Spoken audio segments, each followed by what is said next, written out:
Replay, ça s'est passé sur Radio Antasia. Radio Antasia. Curieux, curieuse, sorcier, sorcière, magicienne, magicien de tous horizons, bienvenue à l'Observatoire en Scorpion en cette 3e saison, ensemble, en ce samedi fabuleux. C'est en fin de soirée pour vous, mais ici au Québec, la journée est plus que magnifique. On croirait un retour de l'été tellement il fait chaud. Et un peu comme septembre de l'an passé, pour ceux qui étaient là, je suis encore dans mon camion,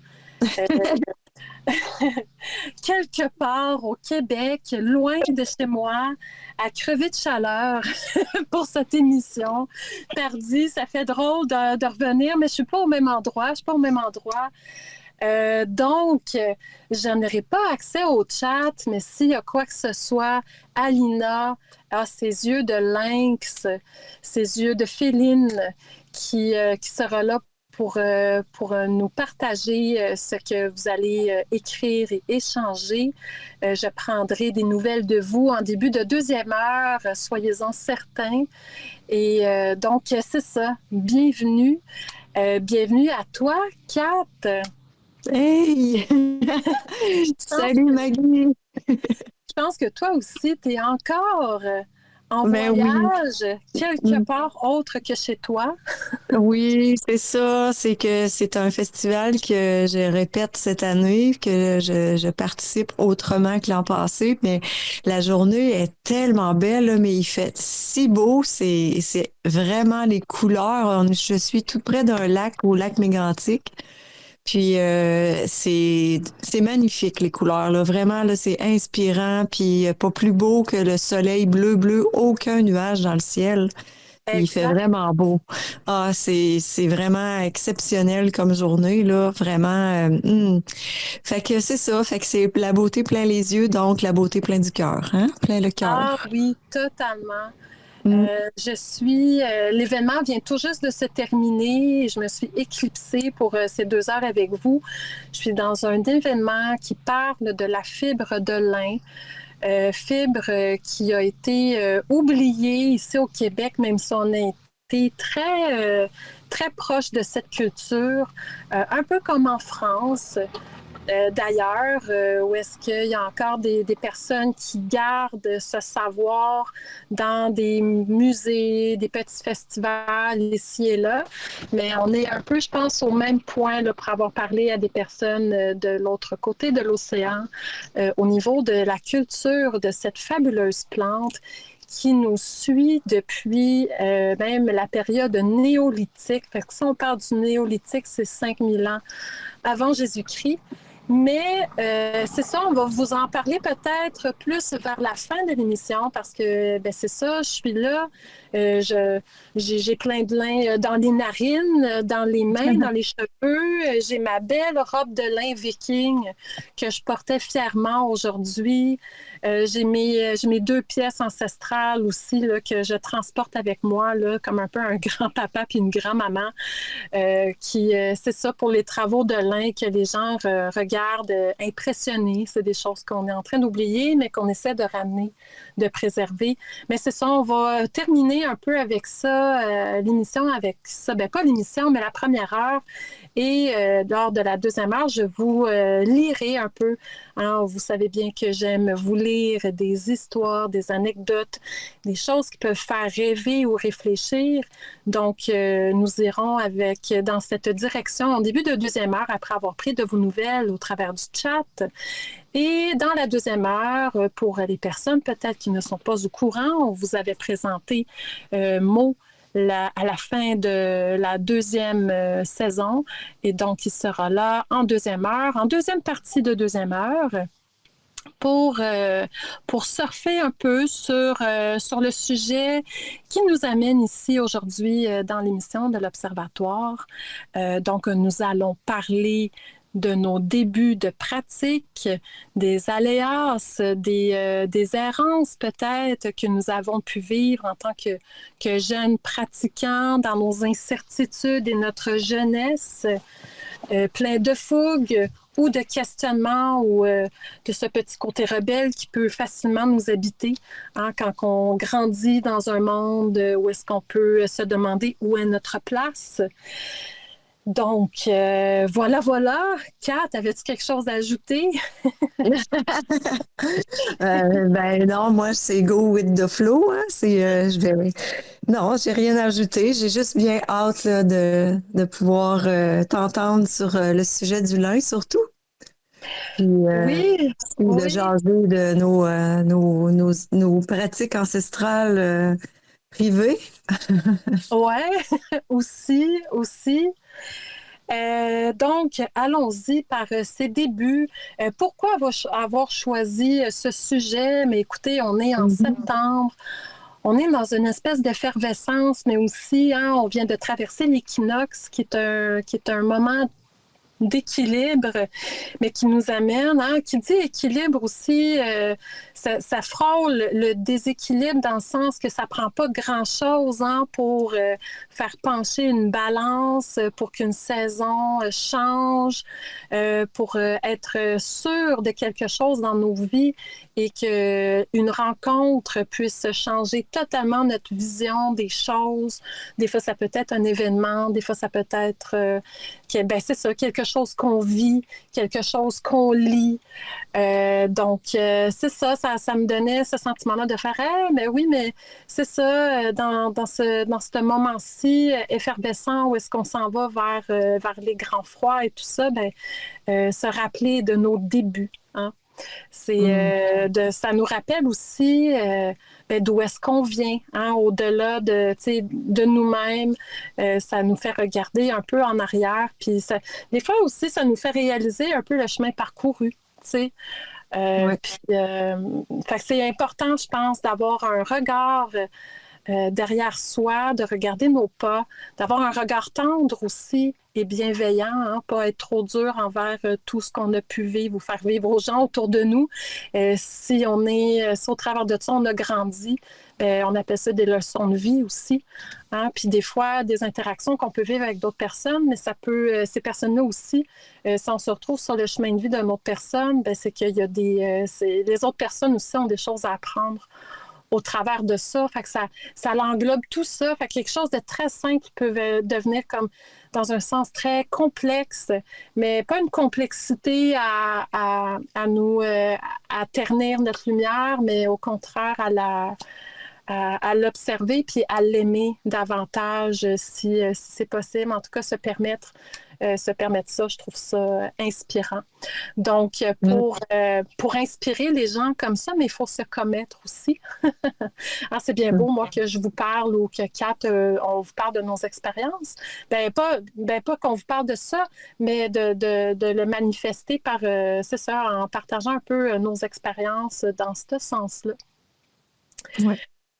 Puis, c'est ça, en fait, il y a comme, moi, j'ai un bout de ma vie de pratiquante. Je dirais pas pratiquante, mais de spiritualité que j'ai très rarement partagée. Je pense que ça peut avoir un côté très actuel avec ce qui se passe peut-être, c'est ça, dans le monde spirituel, dans les derniers mois, la dernière année peut-être, qui vont un peu à l'encontre. Des fois, hein, c'est comme, des fois, on vit des choses qui est comme d'un côté très solitaire et à un moment donné, on dirait qu'il y a une espèce de mouvement quelques années plus tard, que plusieurs vivent quelque chose un peu de similaire. Puis ça peut nous faire bizarre un peu, tu sais. Puis ça peut se passer dans n'importe quelle sphère de notre vie.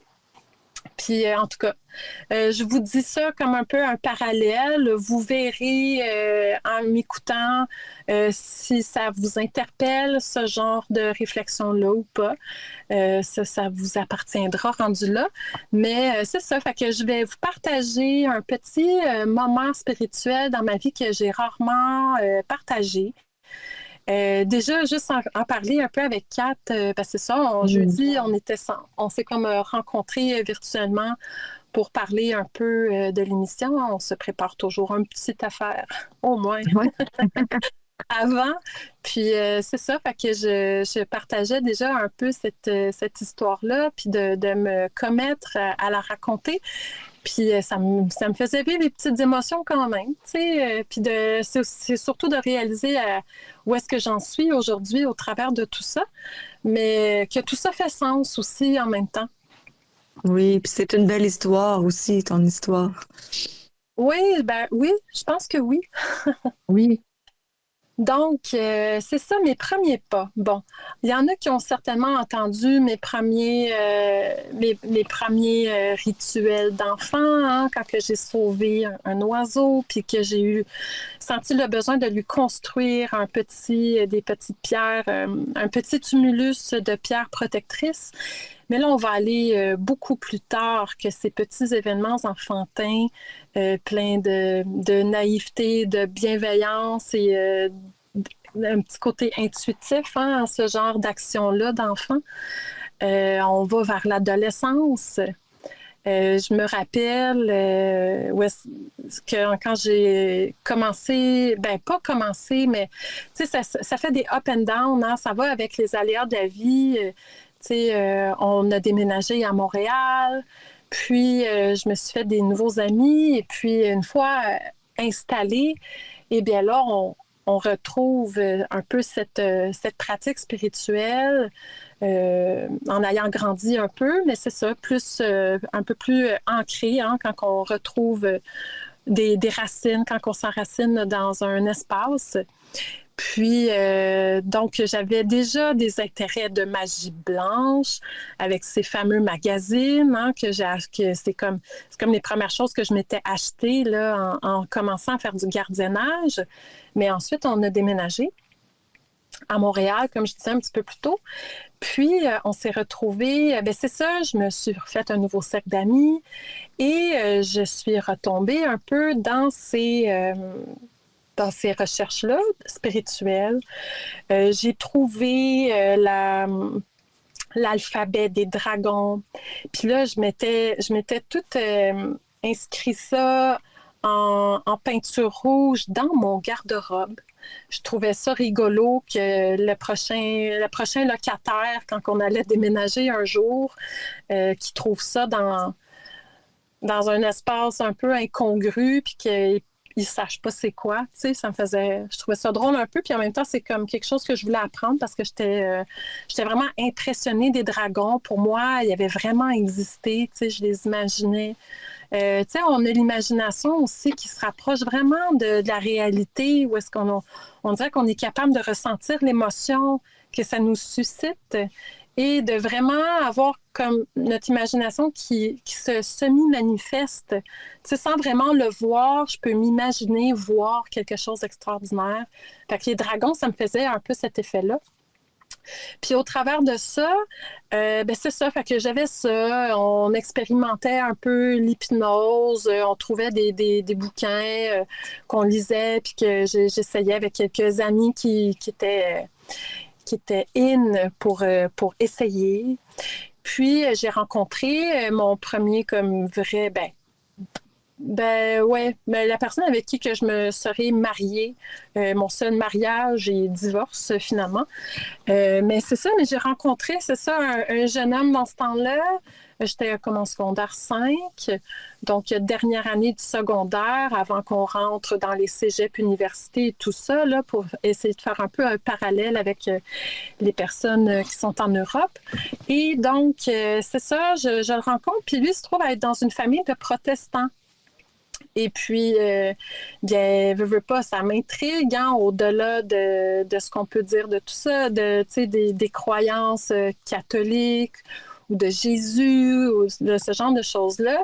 Bien, moi, c'était la première fois que je rencontrais une famille pratiquante d'une religion, mais en même temps, on m'a présenté le protestantisme d'une manière totalement différente de ce qu'était le catholicisme, avec les grandes églises impressionnantes, les prêtres très formels, qu'on a l'impression des fois qu'ils sont inaccessibles, avec les grands rites aussi qui se font sur un autel et tout ça qui semble loin de nous. Hein? Donc, c'était très loin de ça. Ils m'ont invitée assez rapidement. Puis moi, en plus, j'étais une jeune gothique. Hein. Je m'habillais tout en noir. J'avais les cheveux noirs. Tu sais, puis j'avais un petit côté romantique. Là. J'avais toujours des longues robes. Tu sais. Fait que ça faisait un peu bizarre, mais c'est ça. Ils m'avaient invité à l'église. C'est quand même, on appelle ça une église aussi pour les protestants, mais c'était très humble comme espace. Fait que je suis rentrée là. Aucune personne m'a jugée, m'a regardé bizarre. Puis le pasteur puis sa femme, des perles, vraiment gentils. On m'a rapidement comme intégrée, je vous dirais, tu sais, les personnes qui faisaient la musique, après ça, ils venaient nous parler, puis c'était très festif, justement. Il y avait un band, tu sais, il y avait un groupe de musique qui faisait la musique pendant tout le sermon. C'est comme, dès que le pasteur parlait pas, là, il y avait de la musique, tu sais. C'était vraiment festif, puis c'était beau. Tu sais, je me suis sentie comme entraînée dans cette espèce de célébration. Pour moi, c'était une vraie célébration de la vie. Tu sais, on est joyeux, on chante ensemble. Puis le pasteur, ce qu'il disait, tu sais, ce qu'il amenait comme message, c'était pas... Il n'y avait rien de condamnant. Tu sais, c'était plutôt des messages d'amour, de bienveillance envers son prochain et tout ça. Et donc, je me suis... vraiment, je me suis sentie bien dans cette communauté-là. Puis, fait que j'ai grandi. J'ai même accepté de me faire baptiser. Tu sais, j'ai vraiment été sincère dans cette démarche-là. Mais en restant dans la petite gothique Maggie, tu sais, j'étais pas jugée, puis tout ça, puis j'étais bien, puis on y voyait bien que j'avais rien de démoniaque, là, hein? dans ma manière d'être et tout ça. Et donc, c'est ça. Mais malheureusement, ben, on n'était pas beaucoup. Il y avait pas assez de personnes. Ils ont dû fermer l'église, peut-être 2 ans après que je sois arrivée. Enfin, ben, c'est ça, 2, 3 ans, je vous dirais. Ils ont dû fermer l'église par manque de fonds. C'était pas assez, hein, les dîmes qu'on donnait. Moi, je commençais à peine à travailler. Vous savez tous, hein, quand on commence dans la vie, la dîme, c'est pas des 100 $ qu'on est capable de donner. Là, c'est des 5, des 10 $. Puis ça nous fait mal un peu au cœur parce que nos sous, c'est ça. Quand tu travailles dans un dépanneur, c'est ça. Moi, je travaillais dans un dépanneur, j'allais au cégep, je payais tout seul mes études, puis j'étais en appartement. Parce que venant d'une grande famille, moi, à 17 ans, j'ai voulu partir. J'avais même pas de chambre à moi. Fait que j'avais besoin de mon espace. Fait que c'est ça. Fait que ça vous met un peu en contexte. Ben moi, pourquoi que je donnais pas tant que ça pour la dîme? Mais je veux dire, dans le sens que chacun a sa réalité. Puis c'est pas tout le monde qui sont nécessairement très riches qui vont là. Puis l'espace était très humble, tu sais. Mais je me rappelle, à un moment donné, ils m'avaient demandé de faire des ateliers pour les enfants. Puis on avait fait des bateaux où est-ce qu'on parlait, je pense, du déluge, tu sais. On racontait des histoires comme ça aux enfants pendant qu'il y avait le sermon. C'est ça, les enfants, il y avait comme un... Fait que c'est ça, on se relayait, tu sais, pour s'occuper des enfants pour que les adultes puissent avoir un temps de qualité à célébrer. Puis après ça, tout le monde se retrouvait ensemble pour un repas, tu sais. Quand tu vas dans une église catholique, ben tu t'en vas voir la messe. Après ça, tu jases un peu sur le parvis, si tu connais les gens, puis tu t'en vas. Là, nous autres, on mangeait ensemble. Après, on amenait quelque chose à manger, puis on partageait. Fait que c'était ça, c'était très convivial, c'était très familial. Fait que c'est ça, j'aimais beaucoup cet espace-là. Puis avec le temps, ben c'est ça, l'église a dû fermer. Alors, je me suis retrouvée orpheline d'église. Des fois, fait que je me suis mise à chercher... à aller ailleurs, voir. Fait que j'ai essayé d'autres endroits où est-ce qu'il faisait, c'est ça, où est-ce qu'il y avait un pasteur et tout ça. Et j'ai été déçue à chaque fois. Je retrouvais pas ce côté communauté. J'ai vu des regards suspicieux sur ma manière de m'habiller. J'ai vu des faux semblants aussi. il y a un endroit, je me rappelle, tu sais, les protestants sont très forts sur tu sais, être touché de l'Esprit Saint, puis tu sais, tu tombes sur... Il y en a qui tombent sur le dos, puis là, c'est comme s'ils recevaient comme la bénédiction de l'Esprit Saint, puis ils vont parler dans d'autres langues, puis t'as comme cette espèce de truc-là, un peu bizarre, là, dans certaines églises, puis je me rappelle à un moment donné, c'est ça, j'étais allée dans une église qui avait l'air particulièrement touchée par ce genre d'événement-là. Puis le pasteur, il pesait fort sur moi, comme s'il voulait que je me laisse tomber à terre. Puis j'étais comme, ben voyons donc, je veux pas tomber, là, tu sais. J'ai trouvé ça bizarre. J'étais, coudonc, fallait-tu que je fasse semblant de faire le bacon, tu sais. Fait que là, j'étais comme, je filais pas bien, là. J'étais comme, voyons, c'est bien bizarre, cet événement-là, tu sais. Fait que, ouais, fait que, tu sais, comme j'ai vécu quelques événements qui faisaient que, et où ma communauté? Puis c'est là que je me suis... mais c'est là que j'ai reçu une grande leçon au travers de cette quête-là qui m'a été imposée après avoir touché à quelque chose de simple, mais de beau, tu sais, c'est que au-delà des croyances, c'est de... Tu sais, c'est pas l'Église qui fait la communauté, c'est même pas le genre de croyance. Tu sais, on aurait pu croire à d'autres choses, mais les gens qui étaient là, c'était ça qui était important. Peu importe ce que tu crois, tu sais, si les gens vont à un même espace avec quelque chose qu'ils partagent dans leur cœur puis qui sont sincères, ben tu vas vivre quelque chose, tu sais. Fait que c'était au-delà d'être protestant ou d'être croyant, de croire en Jésus. C'était au-delà de ça. Ça, c'était quasiment comme un prétexte, tu sais. Mais il reste qu'on était toutes spirituelles. Tu sais, on avait, tu sais, le pasteur et sa femme étaient vraiment merveilleux parce que, tu sais, tu lui parlais de quelque chose, puis il était capable d'aller chercher une histoire, puis de, tu sais, eux autres se référaient aux histoires de la Bible, mais toujours comme en exemple de. Tu sais, mais ça me fait penser à telle affaire. Puis ça faisait réfléchir, tu sais. Fait que même un texte sacré, tu peux l'utiliser pour élever les gens ou non, ou les condamner, tu sais. Fait que c'est ça. Au-delà d'une religion, d'un système de croyance, c'est vraiment les gens qui portent ça autour qui font la différence parce qu'on peut faire parler, tu sais, toutes ces mythologies-là, ces histoires-là, on peut les faire parler comme on veut, tu sais. Donc, au final, le plus important, c'est est-ce que ça l'élève la personne ou non, tu sais. Ouais. Fait que pour moi, ça a été vraiment la révélation fondamentale au travers de ça.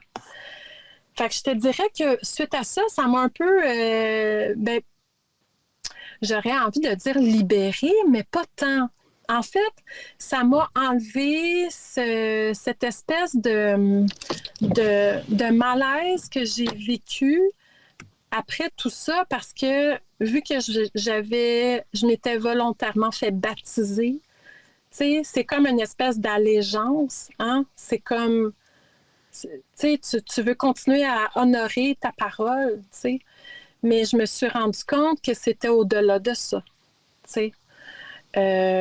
Puis que c'était correct que je retourne pas absolument vers cette croyance-là, mais de façon matérielle, de retourner dans ce genre d'église-là, quoi que ce soit. Le plus important, c'est beaucoup plus loin que ça, tu sais. C'est de trouver à s'élever, à te trouver, à continuer à honorer ton système, ton propre système de valeurs que tu as pu retrouver dans une communauté. On est capable de porter ça, pendant une période, on est capable de le porter seul aussi, tu sais. Puis on est capable de retrouver ce genre de personnes-là, mais dans n'importe quel système de croyance, ça va au-delà de ça. Fait que ça a été comme une expérience très enrichissante dans ce sens-là, C'est comme une communauté spirituelle qui recherche ben pas qui recherche, mais qui désire véhiculer la même énergie ensemble aussi, là, c'est. Oui, c'est ça. Ça reste une même énergie. Peu importe le nom que je lui donne, tu sais, que ce soit une divinité, que ce soit une personne avec, tu sais, avec une philosophie X à laquelle j'adhère, que ce soit moi-même par rapport à un système au niveau de la nature puis de certaines symboliques. Ah, il y a des choses qui sont, tu sais, c'est comme la même chose, mais qui peut être vue de plein d'angles différents. Et c'est ça. Fait que si tu reconnais ça, ben là, tu deviens, tu sais, je trouve que tu deviens tolérant, plus tolérant envers, tu sais, tu vas aller, quelqu'un qui va te parler d'une certaine chose spirituelle, tu vas être capable d'aller au-delà des mots qu'elle utilise, tu sais, de voir ce qui est caché derrière puis ce qui relie, tu sais. Fait que, ouais, je dirais ça comme ça. Fait que c'est comme un espèce de second niveau. On pourrait parler de seconde vue, tu sais, même. Ouais. Pourquoi pas, tu sais. Ouais. Fait que, puis après cet épisode-là, puis d'avoir accepté, tu sais, ça, ben là, après ça, j'ai continué ma vie, mais là, j'étais rendue, c'est ça, au cégep, puis c'est ça. J'ai juste continué mes choses. Puis j'ai eu un moment, pas nécessairement de pause, mais où est-ce que je cherchais plus vraiment. Mais, ben, c'est pas vrai. J'étais dans une certaine recherche. J'ai lu l'histoire de Gandhi, j'ai lu Che Guevara, j'ai lu sur la philosophie bouddhiste, j'ai lu Nelson Mandela. Tu sais, j'ai été chercher des figures. J'ai lu sur Jane Goodall. Tu sais, j'ai connu Hubert Reeves, puis ses livres, La simplicité volontaire. J'étais allée, tu sais, vers quelque chose de très, c'est ça, proche de la nature. J'étais allée vers des gens que je trouvais inspirants. Tu sais, des noms qui me, tu sais, qui m'invoquaient quelque chose, puis j'ai comme, c'est ça, j'étais allée vers la curiosité. J'ai été beaucoup attirée par les chevaliers de la table ronde, puis les histoires d'Arthur et de Merlin. Il y a plein de romans merveilleux qui sont tellement inspirants. J'ai la série, j'ai encore les livres chez moi de Stephen Lawhead qui parle justement de tout ça, qui parle c'est ça, de Merlin, d'Arthur, puis les chevaliers. Il y avait ça aussi qui était comme beaucoup, c'est ça qui m'interpellait beaucoup, qui est quand même qui peut être étonnant, tu sais, parce qu'il y a un côté très chrétien à ça. Ben c'est comme l'espèce de transition entre le paganisme puis la chrétienté, tu sais. Il y a quelque chose de beau et de triste au travers de ça, mais c'est comme on dirait une période qui m'inspirait. Puis je pense que j'étais un peu, quand j'y repense, là, je vous raconte ça, je pense à ça, j'étais un petit peu là-dedans aussi, tu sais, une espèce de côté de fascination pour le côté pagan, par le côté païen. J'avais fait des recherches sur le druidisme à une époque où est-ce que les internets sont loin d'être comme aujourd'hui. Je pense que YouTube était assez balbutiement. Puis c'est ça, les Chevaliers de la Table Ronde. Il y avait, j'ai lu Le Seigneur des Anneaux aussi, où est-ce que les elfes m'ont fascinée. Fait qu'en même temps, il y avait le côté, c'est ça, des côtés fantaisistes qui m'attiraient, hein, autant, c'est ça, là, qui nous rappelle un peu cette époque de dragon là, que j'ai vécue. À les imaginer dans la forêt. Les elfes m'ont fait le même effet aussi. Donc, je nageais un peu dans toutes ces eaux-là, mais c'était comme le côté magique imaginatif qui a bâti un peu, moi, tu sais, comme Morgane Lafay dans ces livres-là, ou c'est quoi l'autre livre? Il y a une série, Les Dames du Lac, je pense, quelque chose comme ça. Il y a une série de livres qui a été écrit, c'est ça qui parle beaucoup de Morgane. Puis moi, sa discipline m'impressionnait, tu sais. Puis je me disais, moi, je veux être aussi disciplinée que ça dans la vie, tu sais. C'est ça, j'adhérais à ce genre de trucs-là, puis comment je peux l'appliquer à ma propre vie. Puis en même temps, ben, dans la vie contemporaine, ça se passe tellement pas comme ça. Moi, il y a pas de château au Québec, tu sais. Des fois, je me dis, je suis tellement pas née à bonne place, que si je fais pas en Europe, tu sais. À m'imaginer les elfes, tu sais, la forêt de Brocéliande, tu sais, Alina est allée là. Pour moi, ça avait quelque chose d'inaccessible. Tu sais, puis j'ai fait des rêves de ce genre d'endroit-là aussi. Fait qu'en tout cas, j'ai quand même, puis au-delà, au travers de ça, tu sais, ce qu'on peut noter aussi, c'est que je gardais vivant ce côté imaginaire qui appartient avec facilité à l'enfant, tu sais. J'ai continué à le porter quand même longtemps, jusque dans la vingtaine, tu sais. C'est rendu à 18 ans que j'ai commencé à être désillusionnée quand je suis rentrée officiellement dans le monde des adultes, de m'apercevoir que les adultes sont pas nécessairement adultes, tu sais. Ils sont pas sages nécessairement non plus. Hein? Tout à fait d'accord avec toi. Ouais. Mais enfant, on subit certains adultes, mais on dirait qu'on ne catch pas, tu sais. Puis, mais on s'imagine tout le temps que quand ça va être rendu à nous, que il va y avoir quelque chose qui va se passer, puis finalement, il se passe rien, tu sais. Fait que... Ouais. Mais en même temps, je trouve ça beau parce que tu racontes tout ça, mais tu as quand même été chercher de l'information beaucoup à travers les livres. Donc, tu t'es formé un imaginaire, tu t'es créé un monde spirituel avec tout ça. C'est vraiment le fun de savoir que avec tout le bagage que tu as pu avoir avec les années, puis avec tout ce que tu as expérimenté, puis la curiosité vers où elle t'a amené, ça l'a créé la belle personne que tu es, tu sais, inévitablement. Puis en même temps, ta spiritualité s'en trouve comme un peu comme gratifiée, veut pas. T'as comme un bagage, tu sais, la croyance qu'on a en dedans de nous, elle va beaucoup aussi avec l'image qu'on se fait dans notre tête puis dans notre cœur, là, tu sais. Fait que Ouais, je trouve ça vraiment beau, là, comme histoire, moi.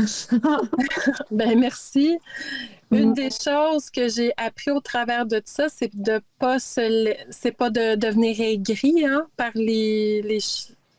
par tu sais, le monde, on dirait que des fois, il veut désillusionner les utopistes, ceux qui ont un imaginaire fertile ou qui ont une tendance à une certaine bienveillance. On dirait qu'on est amené à certains défis qui pourraient nous aigrir. Ah Puis oui. il y a quelque chose, je pense, que j'ai toujours trouvé important dans la vie, puis que je me suis protégée le plus que je pouvais. On ne peut pas se protéger de tout non plus, hein? On ne peut pas vivre dans la ouate puis dans un monde de calinours, mais c'est quand même notre responsabilité aussi de se protéger de ce qui n'est pas utile, tu sais, à ce niveau-là. Des conversations, des fois, ou des tournures qui ont, tu sais, de toujours se poser la question si ça va nous élever ou pas, tu sais. Une certaine discussion, des fois qu'on pourrait avoir envie d'aborder, est-ce que ça va m'élever ou est-ce que ça va élever la personne ou pas? C'est le genre de questions philosophiques, tu sais, quand on touche à la philosophie, tu sais, ça a été quelque chose aussi beaucoup que j'ai lu. On vient, c'est ça, à être plus réfléchi dans notre manière d'aborder. Pas toujours, hein, on reste qu'on est des personnes d'émotion, puis que des fois, on réagit, même que des fois, on est étonné soi-même par comment qu'on réagit. mais on apprend au travers de ça. Puis, tu sais, c'est ça, il y a des grandes questions philosophiques ou des manières de raisonner à laquelle on peut se rattacher. C'est ça, quand tu as plein de choses comme ça à te rattacher, là, parce que tu as été chercher des clés ou tu sais, tu as rajouté des cordes à ton arc, bien, tu peux te rattacher quand tu vis un événement. Tu peux essayer de te rattacher à ces expériences-là que tu connais ou que tu as déjà lues, que tu as déjà visitées pour essayer d'avoir la meilleure, la meilleure réaction possible, même si l'erreur est humaine, on en fait toutes. Tu sais. Rendu à l'âge que j'ai, je fais encore des erreurs émotives. Mais ouais, mais c'est ça, faut toujours garder en tête, c'est ça, de ne pas en être aigri, puis c'est un chemin qui va finir juste quand on va traverser vers l'autre monde. Donc, c'est ça. Mais ouais, quelle histoire quand même. Ah, ben oui, vraiment, là, c'est une belle histoire chargée de beaucoup de choses. Oui, Oui, vraiment. Elle est belle, ton histoire, hein. Je la trouve inspirante. ben merci. Ça m'a Mm. toujours gênée un peu parce que, tu sais, les gens sont très critiques, tu sais, des croyances chrétiennes ou catholiques et tout ça. Et même, puis tu sais, je ne suis plus dans ces croyances-là du tout, même si il y a une espèce de fondement que cette expérience-là au niveau du protestantisme m'a quand même marqué d'une manière positive. Fait que, tu sais, parlons de Jésus, là, tu sais, pour moi, c'est quand même un personnage qui a été important, puis que quand que tu t'arrêtes aux paroles qu'il a partagées, puis à ce qu'il a partagé, bien, pour moi, c'est quelque chose de très positif.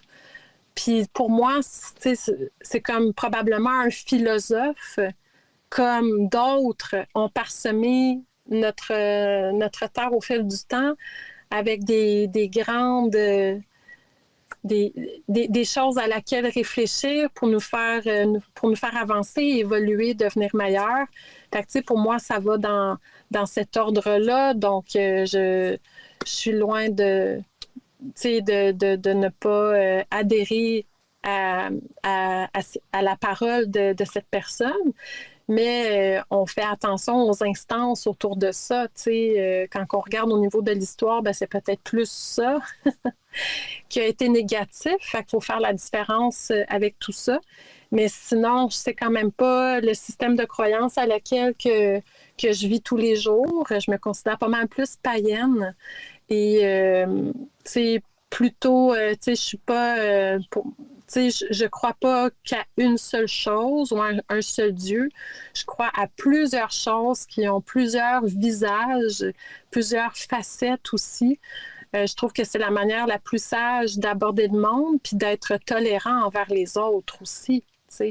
Parce que moi, ça me plaît de parler à n'importe quelle autre personne qui a d'autres systèmes de croyances, tant qu'on reste dans un côté philosophique et qui va nous faire avancer chacun au-delà de comment qu'on nomme les divinités ou les énergies ou ce genre de choses-là.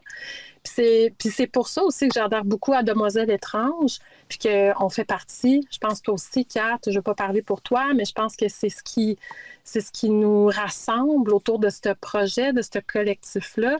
C'est qu'en parlant de magie naturelle, ça reste quelque chose que tout le monde peut comprendre. Tu sais, quand on parle d'une plante, d'un arbre, quand on parle des saisons, des cycles, peu importe ta croyance, ou la divinité ou pas à laquelle tu adhères, la magie naturelle, elle vient pas en contradiction avec rien de tout ça.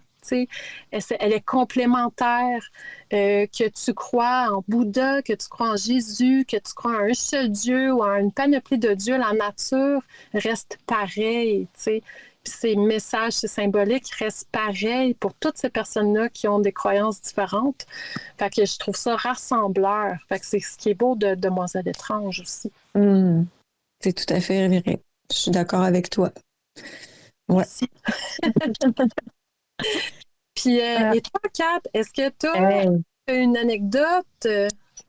Ben, tu sais, j'ai pas une grande histoire à raconter parce que, ben, tu sais, moi, je suis née dans une famille où ce que, ben, tu sais, dans ces années-là, on était baptisés, puis c'était le christianisme, puis tout ça, tu sais, la religion catholique. J'ai tout eu ces sacrements-là, tu sais, comme la plupart des enfants, puis des Québécois qui ont suivi la donne selon les familles qui précédaient, tu sais. Puis, Mhm. tu sais, je me suis rendu compte avec le temps, parce que étant jeune, j'étais très consciente de ce qu'il y avait autour de moi, puis des gens aussi, puis des adultes. Puis je trouvais tellement qu'il n'y avait pas de cohérence avec les choses. Parce que, tu sais, quand on est enfant, on est proche de soi, mais on n'a pas le côté philosophique vraiment Mhm. expérimenté, là, tu sais. Fait on est dans l'expérimental de la vie. Donc, Oui. on se fait nos propres opinions. On a de la difficulté aussi, des fois, à faire le lien. Pourquoi que les adultes agissent comme ça? Mhm. Pourquoi qu'ils tournent de cette façon-là? Puis, tu sais, des fois, il y avait des choses qui avaient vraiment pas de sens. Mais tout ce que je veux dire par là, c'est que j'ai quand même eu cette éducation-là, l'éducation d'aller à l'église, puis tu sais, mais on n'appliquait pas vraiment les choses que le prêtre disait en avant, tu sais, c'était comme ça faisait plus des sermons que de la philosophie pour moi. Fait que, OK. ouais, c'était très différent. Puis c'était plus un lieu, moi, je le voyais, moi, je voyais ça comme un lieu rassembleur. Quand c'était le temps de chanter, c'était le fun. Tout le monde, il y avait beaucoup de gens que je connaissais, tu sais, qui étaient là. Donc, c'était comme une journée, une occasion d'aller là. C'était pour voir les gens. Puis moi, je suis une Mhm. personne qui aime le monde. Ouais. J'aime la communauté. Moi, plus qu'il y a d'énergie commune, plus que je tripe, plus que j'aime ça, tu sais. Fait Ouais. que c'était l'ambiance que j'aimais. Ça m'apportait du bonheur, mais nécessairement, tu sais, c'était pas vraiment, tu sais, enfant à l'église, tu regardes partout, tu découvres quand même des choses en regardant, en écoutant, puis là, tu travailles en voulant dire, ben là, je suis tannée d'être assis, il faut que je bouge, puis là, tu gigotes Oui. sur ton banc, Oui. puis tu sais, c'était très, L'odeur. oui, puis je trouvais ça strict et rigide comme éducation. Je dis éducation parce que ça faisait partie, là, tu sais, parce qu'à l'école aussi, là, on avait l'éducation, le, Oui, oui. On avait voyons, une religion. la religion, comment ça s'appelait donc à l'école? Mais c'était Euh, religion ou morale, nous autres. Morale ou catéchisme, c'est Ah ça, oui, hein? ouais, catéchisme, ouais. Ouais, c'est ça. C'est vrai. Fait que, puis tu sais, c'est pas que j'ai pas aimé, c'est que c'était comme, ça rejoignait pas ce que dans mes valeurs d'enfant qui apprend, je trouvais que c'était comme inaccessible. C'est comme si, en allant là-bas, ça s'adressait aux adultes. Je sais pas Oui, oui. comment te l'exprimer, tu sais. Je sais pas si je suis toute seule à penser ça puis à avoir ça, mais c'est comme si ça s'adressait aux adultes puis j'avais de la misère à me mouler à ça.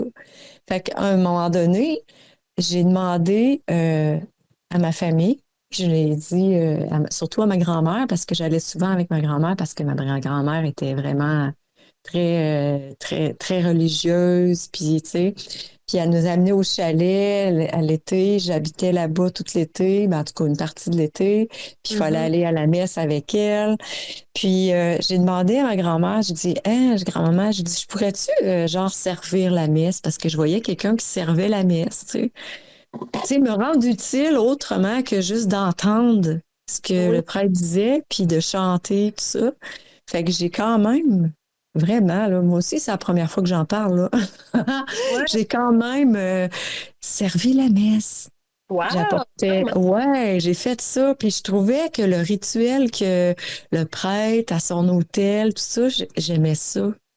Je Ouais. trouvais que c'était un lieu sacré, que ça avait de l'air très, très grandiose d'être devant son hôtel, puis Ça avait de l'air important, ce qu'il faisait. wow, Tu sais, c'est ça. sans vraiment comprendre, on savait qu'il y avait quelque chose d'important. Tu sais, on le Ouais, sentait, tu sais. tout Ouais. à fait. Fait que, en ayant cette énergie-là, ben, tu sais, je me suis volontairement, à quelques mois, quelques années, j'allais quelques fois faire servir la messe, nettoyer aussi le lieu, être là avant. Mais tu sais, le fait d'arriver d'avance puis d'être toute seule dans l'église avant que le prêtre, tu sais, il allait se préparer en arrière puis tout ça, ben Ah, moi, ça me réconfortait le silence qu'il y avait là-bas. J'aimais vraiment ça. Puis tout le monde arrivait là avec un certain silence, un certain, une certaine introspection. On amenait comme un côté mystérieux. Chacun avait comme un côté mystérieux qui apportait tous ensemble. C'est ça que je te disais tantôt, l'espèce d'énergie qu'on voulait toutes partager ensemble. Mais tu sais, ça, oui. j'aimais ça. Ouais. Mais un jour, tu sais, les choses ont changé. Ma vie a s'est bousculée un petit peu. J'ai changé de ville. Je suis devenue pensionnaire dans un collège privé. J'ai OK. pas eu vraiment toutes les bonnes attentes que je voulais. Tu sais, ça l'a fini en queue de poisson. Ça n'a pas été une super expérience. Tu sais, les études puis tout ça, c'était sévère, c'était rigide, c'était strict. Puis moi, j'étais pas une fille vraiment pour aller à l'école, là, tu sais. J'étais plus une bohème puis une artiste puis tu sais, fait que j'ai trouvé ça vraiment difficile. Puis à partir de là, j'ai commencé à me poser des questions, puis à essayer de voir vraiment si ça me convenait. Puis j'ai fini par me faire un monde à moi, puis de décrocher tranquillement, mais en ayant quand même cette base-là à l'intérieur de moi. Tu sais. En tout cas, fait que finalement, j'ai une petite anecdote comme ça qui vous dit que oui, j'ai passé par là, mais oui, je suis aussi très ouverte à toutes sortes de croyances. Puis c'est ça aussi qui a créé mon chemin parce que je me suis tracé un, un, un chemin, un- comment je peux me dire ça, un passage avec plusieurs portes que j'ai Mhm. ouvertes et qu'il y en a que j'ai fermées, puis il y en a qui sont restées ouvertes. Puis quand je repasse dans ce chemin-là, ben, je suis enchantée de voir le chemin que je me suis tracé, tu sais. Puis Ben j'ai oui. aussi aimé tout ce qui était, tu sais, Maggie, quand on décide, je sais pas si vous, c'est comme ça aussi, là, mais quand on décide de prendre une voie, des fois, on a envie de tout laisser derrière, mais c'est facile de revenir parce qu'on y a passé déjà. Fait Ouais. que avec ça, on peut aller chercher notre bagage qu'on a trouvé, tout ce qui était positif, puis s'en faire une espèce de panier de surprise, là, tu sais, puis de l'amener avec nous, puis un petit peu comme pour faire de la cueillette dans le bois, là, tu ramasses un peu de tout, Oui. hein? Puis Oui. tu Tu, fais tu ton... gardes Ouais, le meilleur, tu sais. Puis, qu'est-ce qu'on fait hein, en tant que cueilleur? Le moins bon, tu sais, les champignons qui sont plus assez bons pour manger, puis on les laisse là. Tu sais, puis si des fois elles sont comme tombées à l'envers, ben tu fais juste les remettre à l'endroit, tu sais, pour que les spores puissent bien retourner à la terre, ce genre de ben choses-là. oui, ben oui, Fait ben que oui. oui, c'est qu'on fait les choses, on apprend à faire les choses avec intention, puis Mm, quelque chose qui est moins bon pour nous, qu'on n'adhère pas, on n'est pas obligé, tu sais, de faire un yark puis de trouver ça dégoûtant. On peut juste aussi, juste faire, ben ça non, tu sais, puis c'est correct comme ça, puis sans y mettre trop d'énergie, tu sais, aussi. Ça fait partie de Garde notre ça. cheminement, de notre parcours, puis c'est Exact, important, là, tu sais. Mais j'y retournerai pas. Tu c'est ça. comprends? Tu sais? Ben, en tout cas, Oui, pas pour l'instant. c'est ça. Mm, C'est comme, c'est correct d'avoir vécu à ce moment-là, puis je sais que je retournerai pas là, tu sais. Puis ouais. c'est correct comme ça. Mm. Oui, oui, ben c'est ça, ça fait partie de l'expérience de vie, tu sais. Ouais. Puis, Mm. tu sais, en même temps, j'aimerais ça vous raconter tout le reste, là, tu sais, vous en donner, puis raconter toute mon histoire, mais, tu sais, juste de dire ça, ça fait déjà un gros plus de savoir que ma spiritualité, comme tout le monde, ben pas tout le monde, mais la plupart des gens, pas qu'on se l'invente, mais on se la crée, puis on se fait notre monde. Puis avec tout ça, ben, il est là le cadeau, là, tu sais, c'est de prendre ce qui est bon pour nous, puis de laisser ce qui nous convient pas derrière ou juste de le mettre peut-être dans une boîte en attendant. Peut-être que plus tard, ça va convenir. Mais Ouais. c'est pas de tout rejeter puis de tout. Non, c'est Ouais. ça. Puis Mm. admettons que, tu sais, moi puis toi, mettons qu'on croirait pas exactement à toutes les mêmes choses, là. Ben si, juste moi, de reconnaître au-delà de on croit à la même affaire ou pas, ben si je suis capable de voir que tu es une bonne personne avec le chemin puis tes croyances que tu as, ben pour moi, c'est suffisant, tu sais. Ouais, tout à fait. J'ai pas besoin qu'on appelle les affaires de la même manière, tu sais. Ouais, Fait que, ouais. je pense que quand on est rendu avec cette sagesse-là, de juste reconnaître le bon dans l'autre, tu sais, ben c'est comme, wow, ben toi, ton chemin t'a emmené là. Puis c'est ça le plus important, tu sais. C'est la Ouais. personne que tu es maintenant, puis que tu chemines, puis que tu continues, tu sais. Puis que nous autres, on se reconnaît un l'autre, puis on est capable de se parler, puis on voit qu'on est... Tu sais, la plupart des gens qu'on rencontre, c'est des bonnes personnes, tu sais. Puis c'est ça, c'est juste s'arrêter à ça, je pense que c'est l'ultime bienveillance, tu sais. C'est un peu ce que j'aime dans certaines croyances plus philosophiques où est-ce qu'on accepte justement comment l'autre personne allait. Je pense que c'est ça qui m'a le plus touchée quand je suis rentrée dans cette église protestante à laquelle j'ai adhéré, c'est que les gens avaient une bienveillance totale.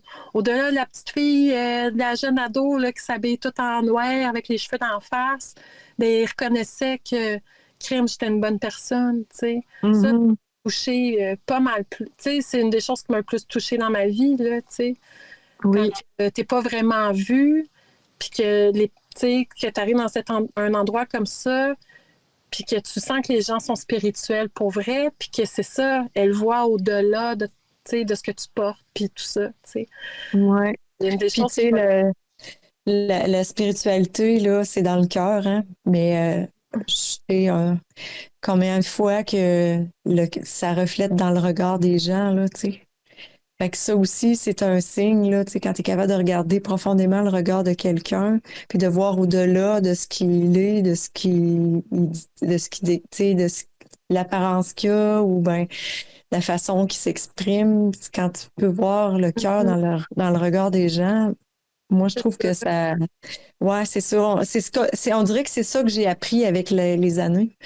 Oui, C'est comme une espèce de don, là, tu sais, qu'on développe en soi, là. Mm. oui, exactement. Écoute, il reste 6 minutes. Ah Euh, oui. parler, je dois présenter la musique, mais avant, tu voulais me parler d'un petit truc par rapport au lin. Parce que moi, après ça, j'ai une autre heure là, à parler, mais toi, tu nous quittes dans 5 minutes. Tu voulais me parler de quelque chose de tisane, je pense. Ah oui, le lin, ben oui. Ben, tu sais, moi, le lin, je l'utilise plus côté euh, personnel, là, dans le sens physique, là, tu sais. Je veux dire, je m'en sers surtout de la graine de lin. Je m'en sers Mhm. beaucoup pour, comment je vais dire ça? Pour aider les bouffées de chaleur, mettons, pour se réhydrater, mettons, pour oh là là, je m'en sers vraiment beaucoup à la maison en cuisine. Puis ça m'arrive aussi le grain, parce que moi, là, la fleur, j'en ai pas, là, tu sais, genre, je la travaille pas, puis ni la fibre. Mais j'aime tellement la graine de lin, là, que j'en mets partout. Je Ah la oui. passe au mortier, puis je la mets dans mes recettes. Je la Mhm. mets aussi dans mon encens. Je fais de l'encens, fait que j'en mets dedans. Ah Je oui. trouve que, oui. Je trouve que le lin rappelle la douceur que la vie a là depuis toujours, là, tu sais. Ouais, Ça me parle beaucoup à cause de sa finesse, de son côté qui adoucit aussi comment je peux me dire ça? Eh là là. Euh, Écoute, moi, le lin, là, c'est la graine de lin, puis l'huile aussi de lin que je donne souvent à mes chats oui. pour leur poils, puis tout ça. Tu sais, ça fait un côté lustré, ça... Je trouve pas le mot. C'est comme si ça donne un cachet voluptueux, ça donne un cachet lustreux. Elle a quelque chose tu sais, qui vient câliner, d'enveloppement. Ouais, c'est ça, d'enveloppant. Autant l'estomac, autant les cheveux, la peau, Ouais. puis aussi pour tout ce qui est rituel, là. Tu Mhm. sais, ça adoucit, ça ramène tout le temps l'espèce de douceur ancestrale qui a toujours existé, qu'on dirait que l'humain, des fois, oublie.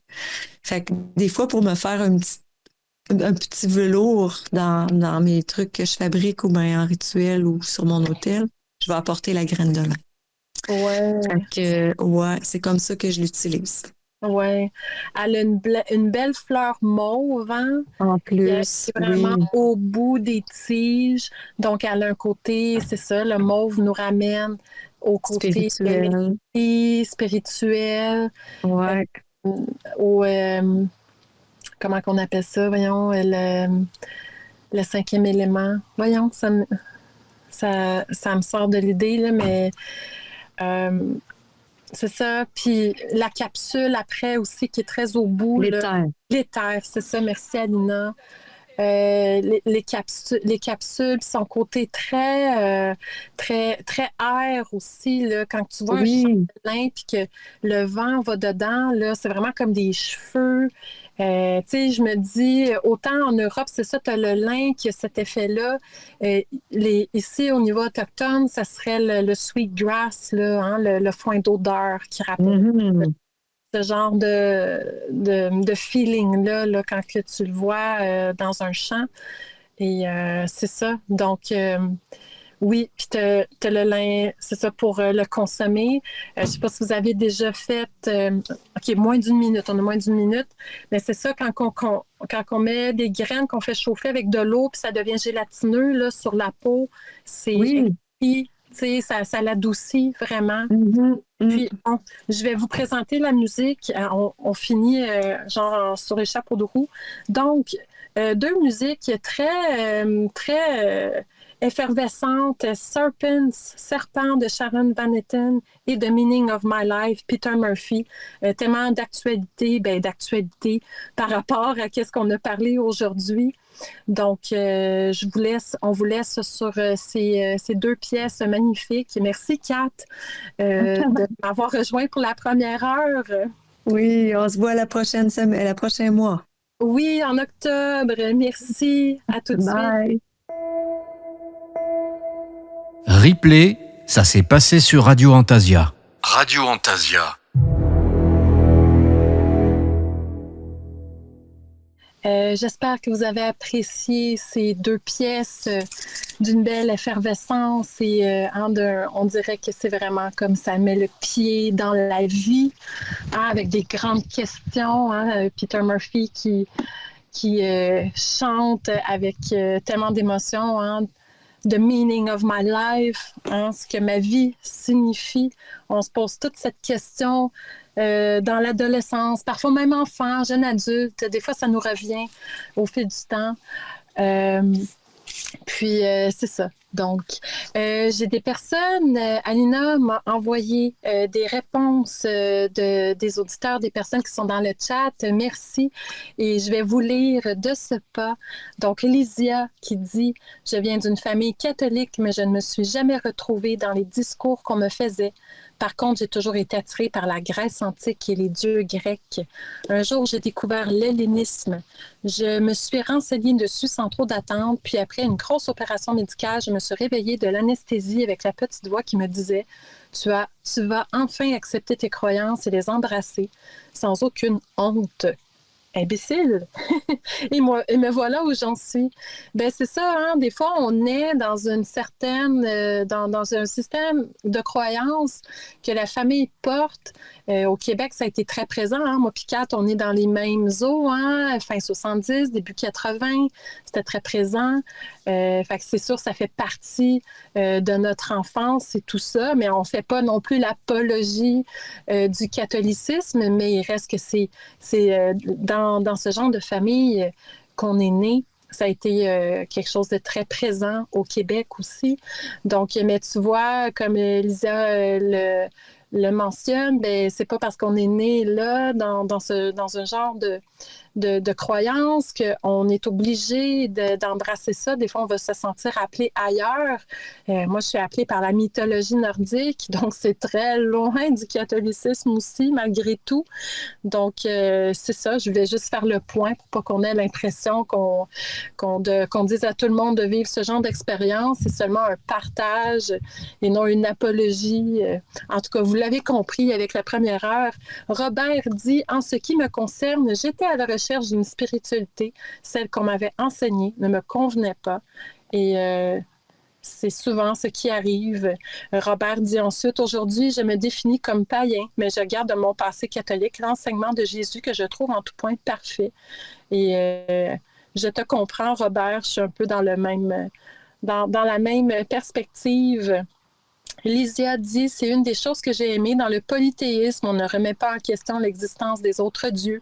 Les discours que j'en entendais dans le catholicisme, c'est qu'il n'existe qu'un seul Dieu unique et les autres, c'est des faux dieux. Intérieurement, ça me mettait un peu hors de moi, sans trop savoir pourquoi.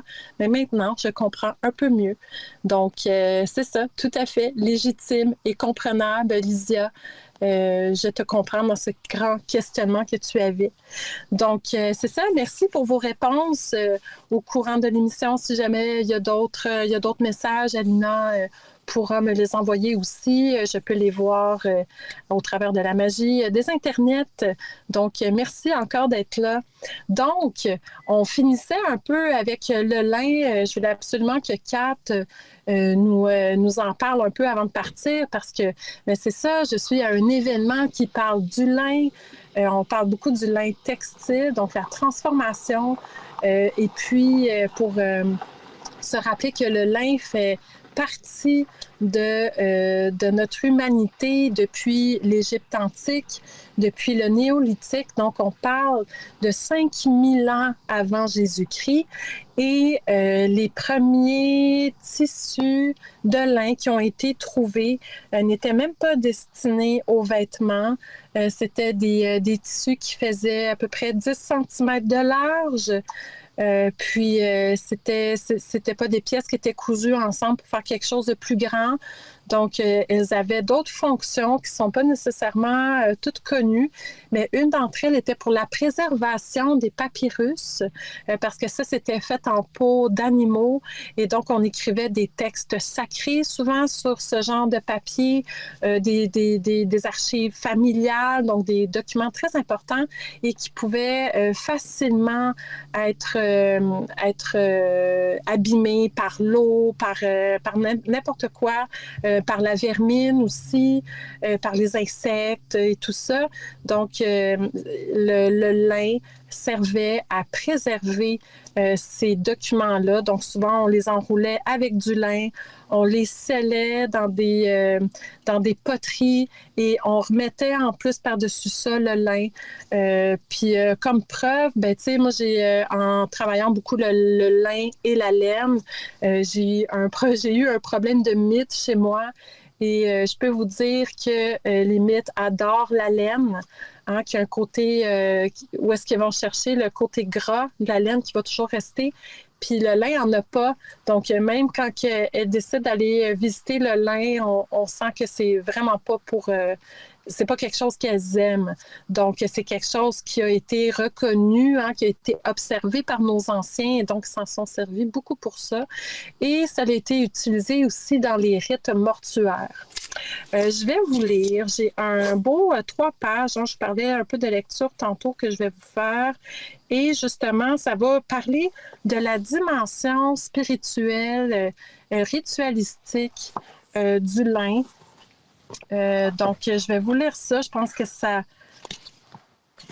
a vraiment une belle... ben c'est ça, c'est une belle lecture à écouter.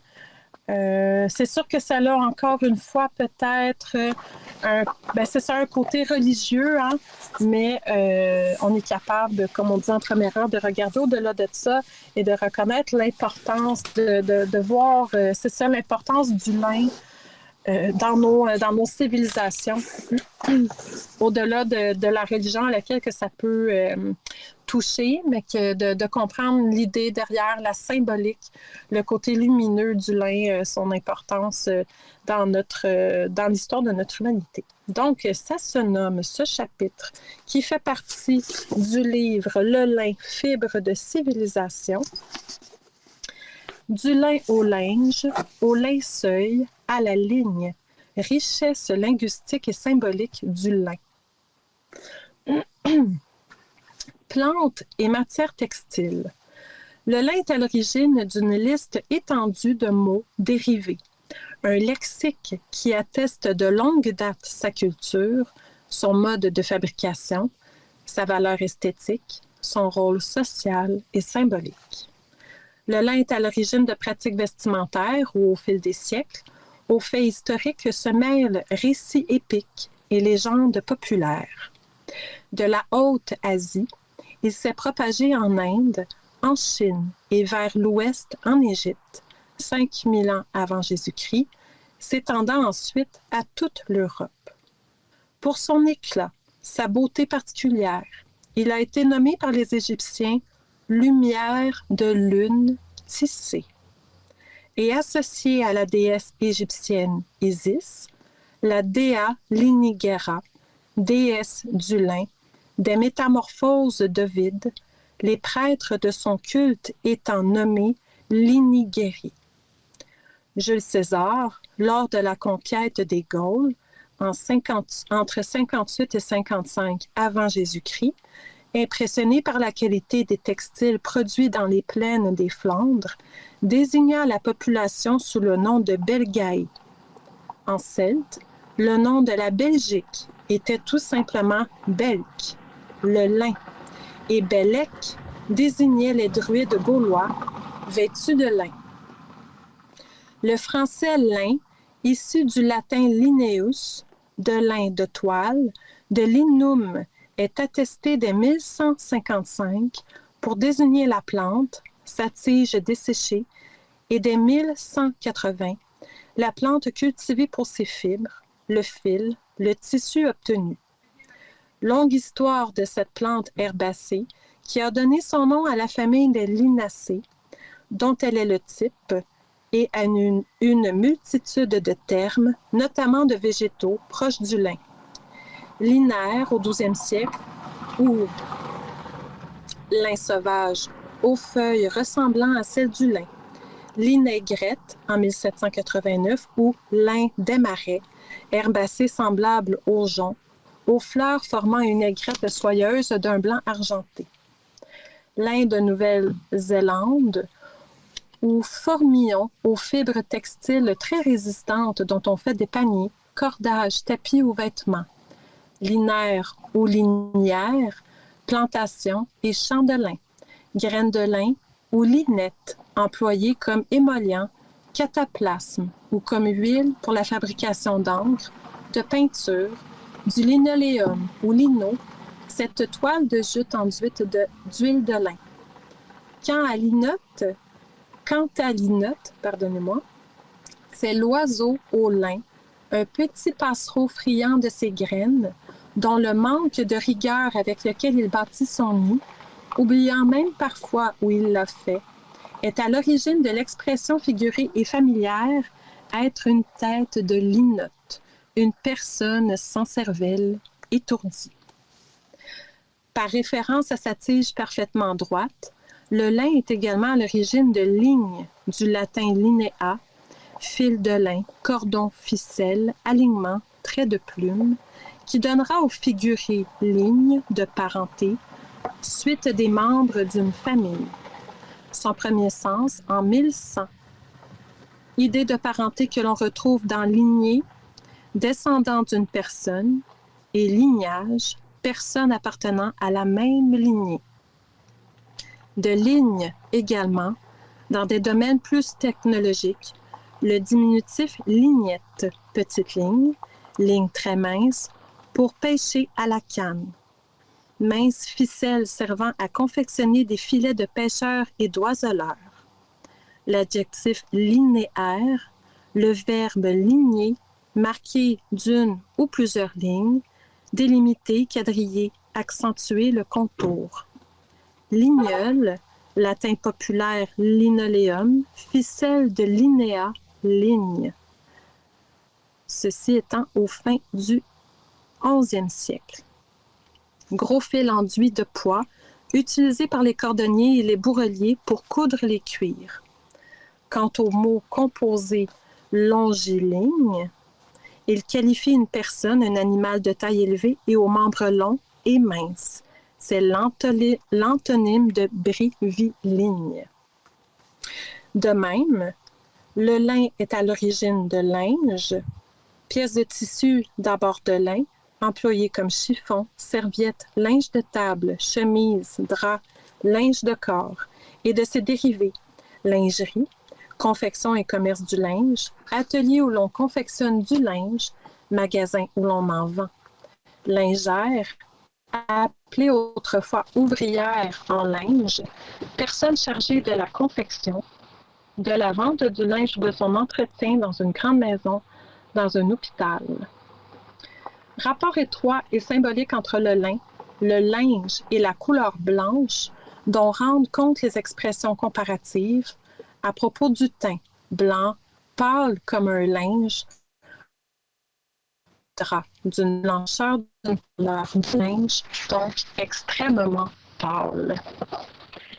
Blancheur des étoffes touchant au corps, drap et linge de corps, couleur de la propreté et de manière symbolique, pureté de l'âme.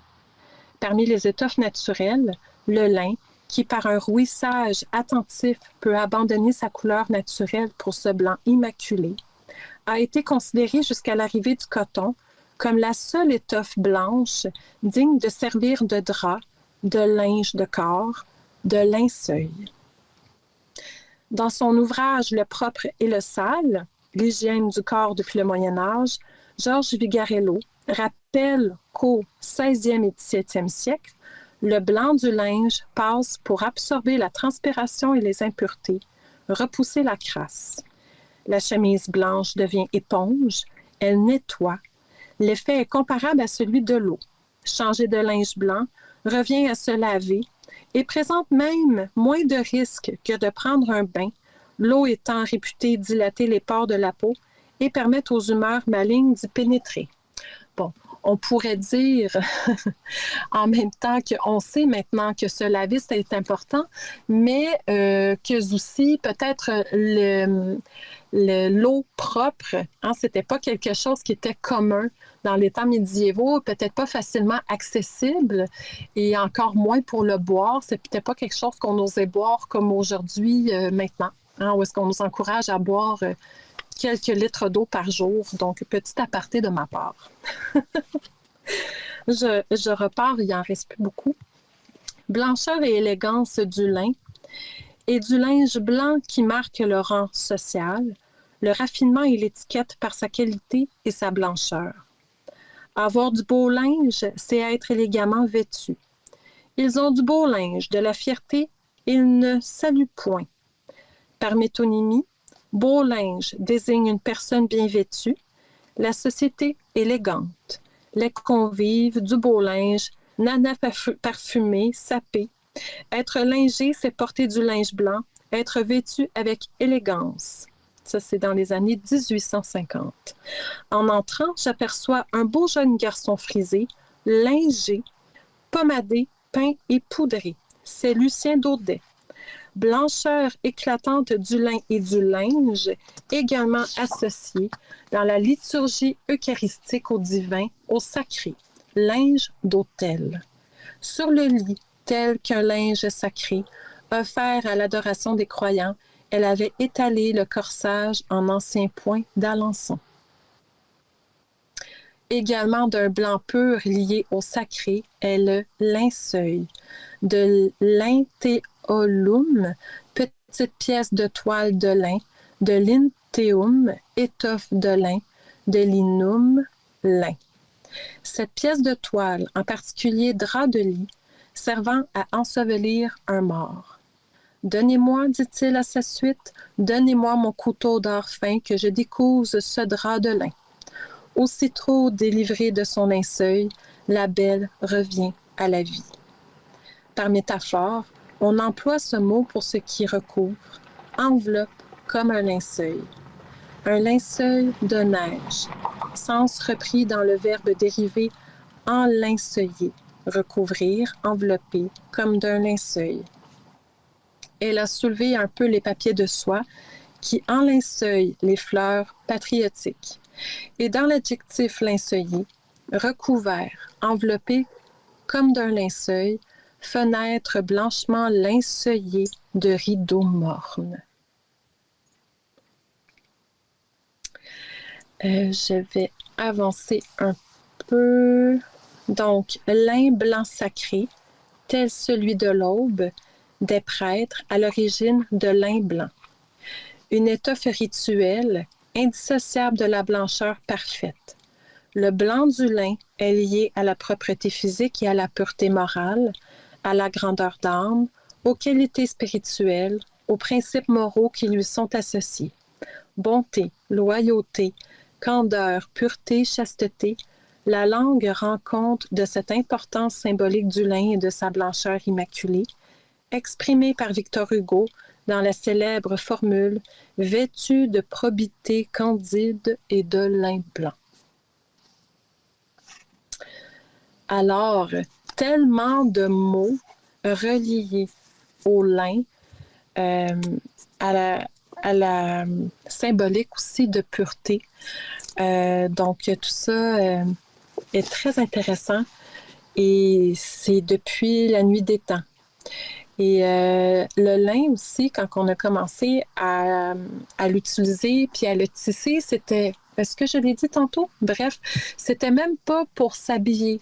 Donc, c'était même pas pour se créer des vêtements, c'était pour d'autres utilités. Oui, je pense que je l'ai dit. Qui avait un lien, c'est ça, notamment avec les anciens textes à préserver. Et aussi pour les rites mortuaires. Si on se rappelle, on se réfère un peu à l'Égypte antique, comme qui était écrit au début. Donc, tout ça pour dire, en plus de ce qu'on vous parlait un peu dans le début, dans la fin de la première heure, le lin, c'est une plante qui nous accompagne depuis très longtemps et qui vaut la peine de garder auprès de nous, que ce soit comme vêtement, que ce soit aussi dans le domaine alimentaire. On abordait brièvement, c'est ça, cette espèce de gelée que le lin fait et qui a beaucoup de bienfaits. Donc, à retrouver, si ce n'est pas déjà fait, dans vos pratiques au niveau de la cuisine, au niveau de ce que vous portez aussi. C'est à redécouvrir si ce n'est pas déjà fait. Donc, nous arrivons proche de la deuxième partie de cette deuxième heure. Donc, je vais vous présenter comment qu'on appelait ça. Donnez-moi un petit instant. Donc, oui, c'est ça. On aura peut-être à trouver, Alina,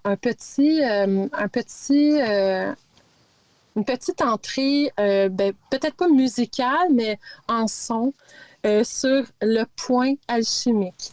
Donc, c'est le nom de la chronique de Mo Masaya, notre alchimiste maison à la radio Antasia, qui va venir, c'est ça, pour les 30 minutes, c'est ça, à chaque émission, va venir euh,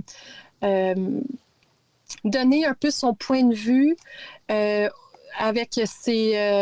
au niveau de ses pratiques et de ses connaissances au niveau de l'alchimie, qui lui donne un point de vue intéressant sur les sujets que nous abordons à chaque émission. Donc, c'est comme ça qu'on va présenter ça, je vous dirais. Donc, Mo, bienvenue. Bien le bonjour, ma chère Maggie. J'ai beaucoup parlé aujourd'hui. Je cherche un peu mes mots. Toutes mes excuses. Donc, suite à la première heure, par rapport au début de pratique de nos expériences et tout ça, Maud, tu avais envie de nous parler un peu, attends que je lise, j'avais une excellente phrase pour illustrer le tout. Donc, ce qu'un nouveau pratiquant devrait savoir ou ce qu'un ancien pratiquant aurait aimé savoir en tant que nouveau pratiquant. Donc exactement, je nous ramène un peu au cœur de ton sujet aujourd'hui, du début de la pratique, avec certains points que définitivement j'aurais aimé percevoir autrement à l'époque. En fait, j'arrive aujourd'hui en vous amenant des points qui, je crois, peuvent être utiles à tout début de pratique. Et une des choses que j'avais tassé un petit peu au début de mes recherches, moi, pour faire histoire courte d'une certaine manière, tu sais, quand on commence, on cherche tout à trouver une voie ou on cherche la voie qui va nous trouver en quelque part. Puis rapidement, les premières choses qu'on entend dans les pratiques, on entend parler des éléments, des planètes, etc. Rapidement, moi, à l'époque, justement, je trouvais ça un peu commun, puis j'avais vraiment envie de coller à une voie.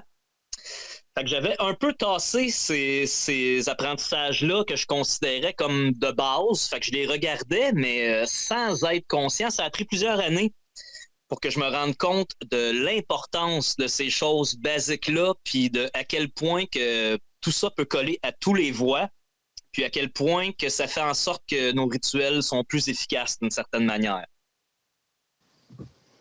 C'est un peu comme, ça me fait penser, c'est ça, à un langage universel, en fait. Ben, en fait, c'est ça, tu m'apportes à expliquer un peu le pourquoi que je considère que ça peut être aussi utile dans tous les voies et pourquoi que ça l'aide au rituel à mieux fonctionner. Le fait est simple, le fait est qu'on est sur la planète Terre, dans un corps de matière, pris dans des éléments, avec des influences planétaires. Fait que forcément, tout ce qui est subtil passe par là. Là, c'est sûr qu'on peut tomber à un certain niveau de croyance au niveau des planètes, etc., mais rapidement, on pourrait résumer l'influence prouvée scientifiquement que la Lune a sur l'eau, sur les marées, etc. Puis, en fait, les anciens, eux, considéraient que, justement, que les alignements planétaires, tout ça passe par le courant de la Lune qui nous est transmis par la suite. Je veux pas, hein, tout tourne dans la Voie lactée, fait qu'il y a certains moments que les choses tombent alignées, puis par la réflexion de la Lune, ces énergies-là nous sont transmises parce que la Lune a une grande influence sur l'eau, puis on est fait d'eau à un nombre de pourcentage très élevé, au-dessus de 70%, 80%. Donc, oui, c'est ça, au-delà, oui, c'est 80% environ. Puis, c'est ça, donc, la Lune serait un peu comme un capteur de ces énergies-là, des énergies planétaires. Exactement. C'est intéressant. Puis, mais là, c'est ça. Mais là, dis-moi, il y a plusieurs choses, là. Tu m'avais énuméré quelques trucs. Justement, on parlait des planètes. Ouais, j'ouvre une boîte de Pandore un peu. Justement, c'est les choses qu'on entend tous parler au début de pratique, puis que, comme j'expliquais, si on gratte moindrement, on peut se rendre compte à quel point que tout ça est puissant. Puis en fait, c'est notre lien pour passer avec le monde subtil. Oui, exactement. Comme tu m'as souvent que tu entendu, penses. comme tu m'as souvent entendu parler, toi, en privé, d'une certaine manière, je considère toute forme ritualistique un peu, on peut le voir, on peut faire une allégorie avec un casse-tête, si on veut. Mhm. Lorsqu'on monte un rituel, ben, on utilise des symboles, on utilise des objets qui sont consacrés, etc. Fait qu'en somme, c'est comme si on montait un casse-tête. L'idée, c'est que le casse-tête soit le mieux monté possible, puis que tout aille dans un même sens. OK, ben oui, c'est ça. En utilisant différentes composantes. Donc, là-dedans, c'est ça. Tu énumérais, il y a le système planétaire, il y Les a éléments, les éléments, il y a quand même une certaine bibliothèque de symbolique aussi universelle à laquelle euh, on peut comme aller chercher. adhérer forcément, ben, c'est sûr que, puis aussi, en étant dans l'alchimie, je pense un peu tout le monde a vu les symboles de base de sel, soufre, mercure, etc. Fait que oui, forcément, je crois que l'importance de connaître bien ces symboles-là change quelque chose dans le côté efficace des rituels, mais c'est de comprendre un peu aussi comment que c'est lié. Il y a une chose qu'on n'a pas parlé qui vient vraiment lier avec ces trucs-là. Éléments, planètes et zodiaque. Ces choses-là, Le zodiaque, oui. ben oui, en fait, tout ça fait partie de la nature. Puis nous, en alchimie, on sert du zodiaque d'une façon un peu spéciale. En fait, les signes zodiacales font partie de notre année. On oublie ça un peu, hein? Fait que tout dépendamment dans quel mois que je fais mon rituel, ben c'est forcément sous l'influence d'un zodiaque ou sous un autre. Puis quand on regarde ça, en fait, même si on n'est pas dans une voie précise ou quoi que ce soit, ben on a moyen de travailler avec des forces élémentaires, des forces de zodiaque et des forces planétaires. Qu'on veuille travailler avec des divinités ou non, ça nous permet une liberté. Puis après ça, c'est juste de comprendre justement dans le moment de l'année qu'on est. C'est sûr que là, si on cherche un alignement parfait, on peut trouver ça compliqué puis se dire, ah, ça va me prendre des mois à attendre que telle planète soit avec telle, que tout soit aligné. Mais je pense pas que c'est une nécessité de ce sens-là, mais plutôt de comprendre le moment dans lequel on travaille. Mais en fait, je trouve que ça vient affiner les. Tu sais, je veux dire, on a 4 saisons, là. En tout cas ici au Québec, en Europe aussi. Les gens qui nous écoutent, on vit toutes plus ou moins là, 4 saisons. Mais dans chaque saison, c'est divisé en 3 parties. Donc, à la base, ça fait sens. Et le zodiaque vient un peu chercher, je dirais peut-être, tu sais, on peut faire une corrélation avec ces énergies-là. Oui, il vient repréciser. Répète ça? Il vient redonner précision, en fait, à certains moments de l'année, justement. C'est comme un zoom, le zodiaque, si on veut. Exactement. Mais Donc, si on regarde rapidement, tout ça est aligné. Élément est facilement aligné avec les planètes et les planètes sont facilement alignées avec le zodiaque. Fait que pour moi, c'est une triade qui va ensemble un peu. oui. Ben, je trouve ça vraiment fantastique parce que ben, c'est ça, ça vient aussi parce que ben, c'est ça, quand on parle des cycles et tout ça, puis ça vient affiner. Tu vois, ça m'a pris du temps avant d'être sensible aux zodiaques parce que, ben, c'est ça, je sais pas comment que c'est pour les personnes qui nous écoutent, mais, tu sais, la première façon qu'on touche justement au signe du zodiaque, en dehors de savoir quel signe on est, souvent, c'est qu'est-ce qui est dans le journal, tu sais. Puis c'est comme tout le monde le lit, mais personne n'y croit. Fait que, tu sais, ça donne un genre un peu d'ambiguïté à pas trop savoir comment aborder ça. Comment Mais, se prendre? Généralement, oui, après ça, quand on recherche, après ça, on va voir les cartes du ciel, etc. Puis là, on tombe à très simple de la petite astrologie de journaux à très complexe. Puis là, on comprend pas trop comment se servir de ça, des fois.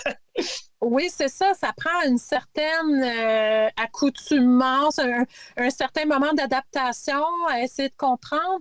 Puis c'est pas facile de trouver quelqu'un avec qui en parler autre que quelqu'un qui veut nous lire la bonne aventure. Fait que ben, ça peut sembler complexe, mais il faut dire que ça l'était dans les années 90, début 2000. Aujourd'hui, en 2025, on peut aller chercher notre carte du ciel assez facilement sur les sites Internet. Donc, j'imagine que c'est un peu plus facile aussi. Toi qui travailles avec ces forces-là, Mo, j'imagine que maintenant, c'est quand même un peu plus facile de travailler avec ça. Il y a beaucoup de sites gratuits pour les cartes du ciel, etc. Mais définitivement, le point que j'apporte, puis comme tu m'as vu faire, il y a certains travaux, moi, qui vont être faits à certains moments à cause de l'alignement, justement, planétaire ou zodiacal, etc.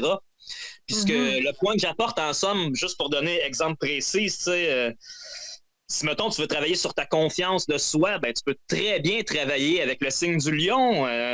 Si, mettons, tu veux faire un rituel d'amour, ben, si t'es en moment que c'est des alignements saturniens, c'est peut-être mieux d'attendre un peu, tu sais.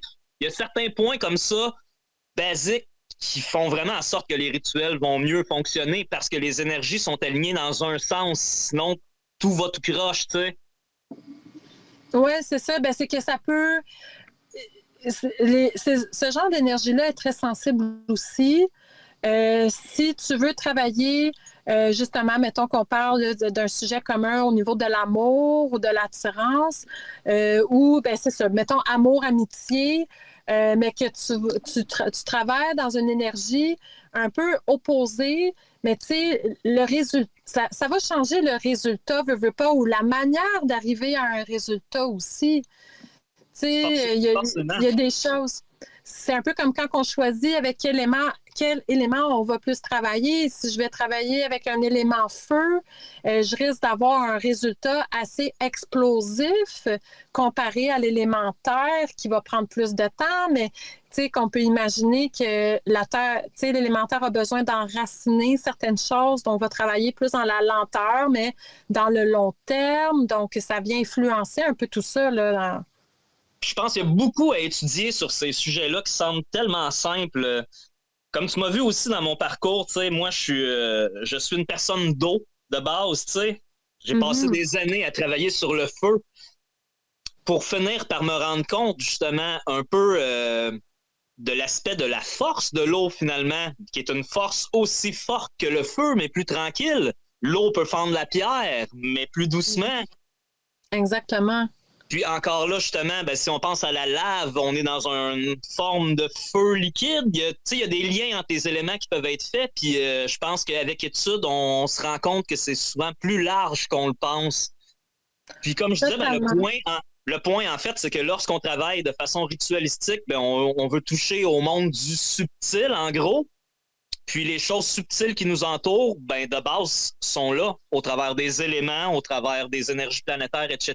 Fait que forcément, c'est un bon point pour aller toucher à ce monde éthérique-là. Ouais. Puis au travers de ce que tu dis, il y a un point important que je vais mettre le doigt dessus, c'est d'être conscient du moment à laquelle qu'on est né, de notre propre élément, de notre propre signe du zodiaque aussi, qui peut avoir une influence sur comment les choses viennent à nous quand on fait de la magie. Forcément. Est-ce que mon signe, mon élément entre, est comme en... Est-ce que ça arrive à un bon moment quand que je veux travailler à tel moment ou avec tel élément? Je pense qu'il y a comme des espèces de corrélations, voir si les choses s'imbriquent bien une dans l'autre. C'est des choses que même moi, tu me fais prendre conscience de faire, hey, en tant que scorpion, élément eau, ben, je pourrais peut-être adapter un peu tu sais, avec plus de conscience par rapport, ben c'est ça, ben à notre propre fondement, à qui qu'on est, puis comment pratiquer notre magie à partir de ce qu'on a déjà en nous, tu sais. Puis comme j'amenais juste avant, tu sais, moi qui ai tenté de dénaturer mon élément de base en m'arrêtant juste à la surface, en me disant l'eau, ça n'a pas le pouvoir du feu, mais c'est ça. Des fois, il faut s'arrêter à trouver où est la force, où est la douceur au travers de l'élément qui est mère. Pour moi, j'ai peut-être pas besoin de dénaturer l'élément duquel que je suis. C'est jamais bien, ça, en fait. Ben non, c'est comme si tu n'acceptais pas une partie de toi au final.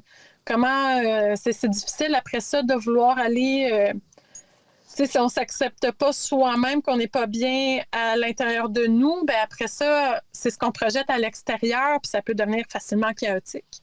Là, tu m'amènes à parler de quelque chose de très basique pour le début de la pratique aussi, mais de parler d'une forme de contrôle de soi avant de rentrer en rituel. Parce que, comme je disais, on travaille avec des choses subtiles. C'est un autre accord qu'on pense pas toujours.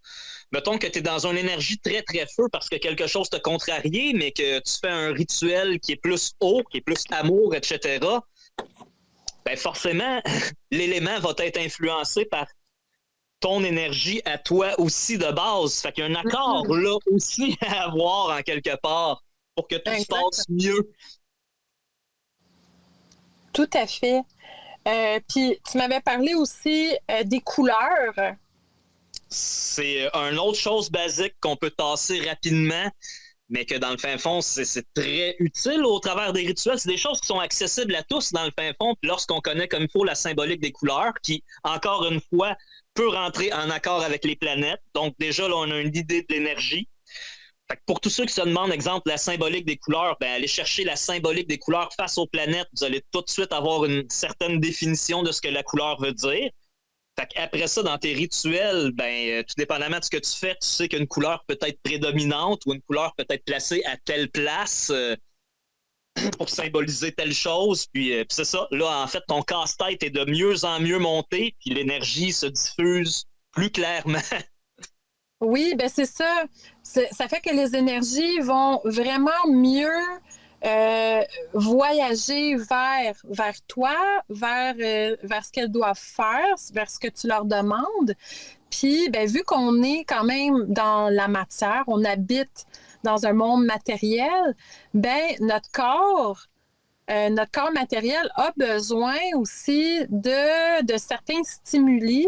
Puis tant qu'à moi, je pense que tout ce qui est coloré a un stimuli vers notre cerveau par rapport à ce qu'on regarde. Donc, rapidement ramener le fait des études en marketing. Là, les gens qui étudient le marketing étudient ça, l'influence des couleurs sur le cerveau. Hein. Ça vient très, très proche de la magie rendu là. Ouais, l'influence des formes et des couleurs. Tout à fait, tout à fait. Puis là, on va rentrer dans un côté un petit peu plus subtil encore si on aborde le côté complémentaire.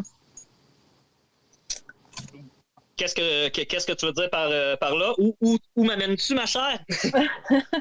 Ben, c'est ça, ben, c'est un peu ben, quand on parle de complémentarité, ben, c'est ça, l'ajout de toutes ces... Mon allégorie du casse-tête rendu là, exactement. C'est les pièces qu'on rajoute. On peut facilement se dire qu'on peut mélanger 2-3 casse-têtes ensemble aussi, sauf que ça va être plus compliqué à ce que l'image soit claire à la fin. T'sais, en fait, ce qu'il faut se rappeler, c'est que lorsqu'on fait un rituel, on tente de passer un message à quelque énergie ou divinité ou entité que ce soit. Donc, il faut s'organiser pour que le message soit clair. Oui. Puis en même temps, ben, à mon avis, il faut quand même avoir un juste équilibre. On peut aller vers une extrême et aller choisir le moment parfait avec tous les trucs parfaits. Mais si c'est quelque chose qui vient à être limitant puis à nous empêcher de faire des rites ou de célébrer, c'est que... On tombe dans un autre piège. J'en ai fait brève mention tantôt, mais quand on cherche un alignement parfait, des fois, on peut se dire « OK, mon rituel va être fait dans 2 ans. » C'est peut-être pas ce qui est le mieux non plus. Sauf que d'être conscient de si, OK, je veux pas attendre aussi longtemps que ça pour faire le rituel, fait que je vais exemple, le faire le mois prochain. Ben, d'être conscient des énergies qui vont être dans ce mois-là, c'est déjà un point de départ. Mm-hmm. Oui, c'est ça, exactement. Puis tout ça, ben, ça revient un peu à ce qu'on disait dans la première partie de l'émission. Tout ça fait fi un peu, ben pas fait fi, mais t'empêche pas de travailler avec n'importe quelle entité ou divinité ou rien du tout, entre guillemets. C'est quelque chose qui est universel, en fait.